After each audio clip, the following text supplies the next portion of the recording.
India alliance की एक rally के दौरान दिल्ली के सीएम अरविंद केजरीवाल ने कहा कि 2014 में जब पीएम मोदी सत्ता में आए तो उन्होंने नियम बनाया कि बीजेपी में जो नेता 75 साल का होगा उसे रिटायर कर दिया जाएगा। कहा कि स्वाभाविक रूप से अगले साल पीएम मोदी भी रिटायर होंगे। उन्होंने कहा कि अब जब वह रिटायर होंगे तो अमित शाह को पीएम बनाया जाएगा। 2014 में जब मोदी जी आए थे, उन्होंने एक रूल बनाया था। उन्होंने रूल बनाया था कि बीजेपी में जो भी नेता 75 साल का होगा उसको रिटायर कर दिया जाएगा।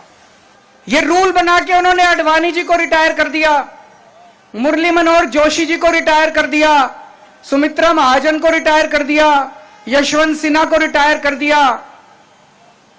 अगले साल 17 सितंबर को मोदी जी 75 साल के हो रहे हैं, तो जाहिर तौर पे मोदी जी भी रिटायर होंगे।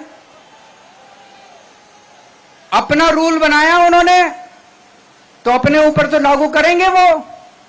जब मैंने बोला थोड़े दिन पहले, पता नहीं आपने देखा कि नहीं देखा, मैंने थोड़े दिन पहले बोला कि अगली साल मोदी जी रिटायर होंगे और अमित शाह को प्रधानमंत्री बनाएंगे, तो सारे बीजेपी के नेता चढ़ गए, नहीं नहीं मोदी जी रिटायर नहीं होंगे, नहीं नहीं मोदी जी रिटायर नहीं होंगे।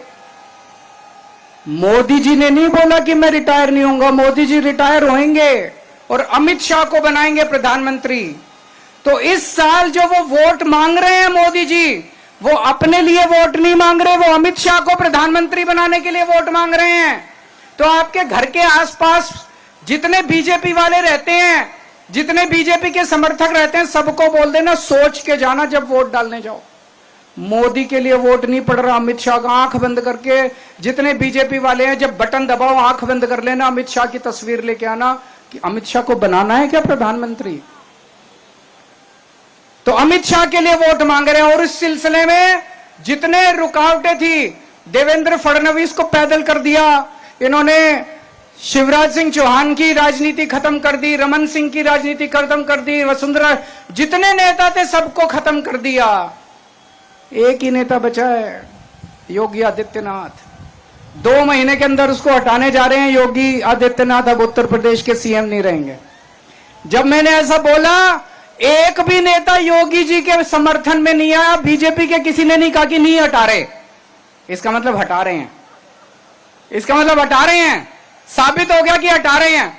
कल मैंने देखा योगी जी मेरे को गालियां दे रहे थे, मैं उनको कहना चाहता हूं, मैं तो आप ही के लिए बोल रहा हूं, मेरे को गाली देने से क्या होगा, अपने वालों को सलट लो, अपनी बीजेपी को सलट लो। दोस्तों, एक एक करके ये सारे नेताओं को खत्म कर रहे हैं। और मैं आपको चेतावनी देना चाहता हूं कि अगर इस चुनाव में 4 जून को बीजेपी जीत गई, वैसे तो जीत नहीं रही है, अगर जीत गई तो मैं आपको बता रहा हूं कि सुप्रिया सुले भी जेल में होगी, शरद पवार भी जेल में होंगे, उद्धव ठाकरे भी जेल में होंगे और आदित्य ठाकरे भी जेल में होंगे।